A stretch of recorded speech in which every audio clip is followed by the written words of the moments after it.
Sandi Keselamatan Selawat 2024 yang akan dilaksanakan selama 14 hari ke depan.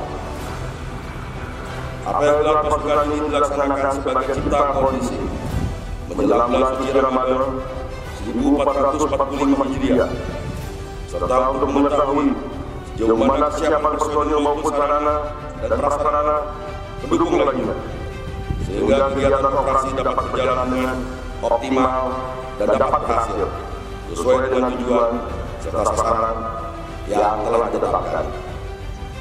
Operasi ini bertujuan untuk menciptakan jalan tertib jalan lintas yang aman dan nyaman, meningkatkan kepatuhan dan disiplin masyarakat dalam berlalu lintas, serta menurunkan angka pelanggaran maupun angka kecelakaan lalu lintas.